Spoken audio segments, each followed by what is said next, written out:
গত মাসে কাশ্মীরে পর্যটকদের উপর প্রাণঘাতী হামলার পর বুধবার ৭ মে ভোরে পাকিস্তানে হামলা চালানোর দাবি করেছে ভারত। পাকিস্তান জানিয়েছে এই হামলায় ৮ জন নিহত হয়েছে এবং তারা এর পাল্টা জবাব দিচ্ছে।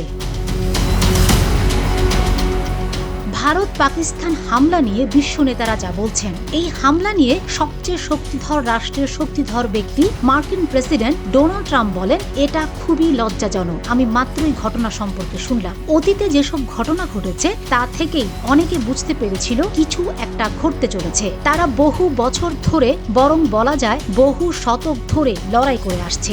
আমি আশা করি এই সংঘাত খুব তাড়াতাড়ি শেষ হবে।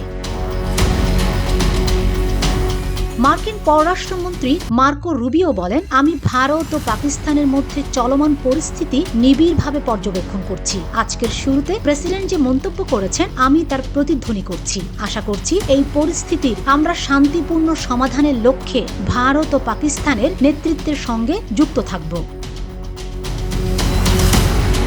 জাতিসংঘ মহাসচিব অ্যান্তোনিও গুতেরেসের মুখপাত্র বলেন, ভারতের সেনা অভিযান আন্তর্জাতিক সীমান্ত নিয়ন্ত্রণ রেখা অতিক্রম করেছে। এ নিয়ে মহাসচিব গভীরভাবে উদ্বিগ্ন। তিনি উভয় দেশের প্রতি সর্বোচ্চ ধৈর্য দেখানোর আহ্বান জানিয়েছেন। ভারত ও পাকিস্তানের মধ্যে সামরিক সংঘর্ষের ঝুঁকি বিশ্ব আর বহন করতে পারবে না। গাজী গ্যাস স্টোভ, রান্নায় আনে শিল্পের ছোঁয়া।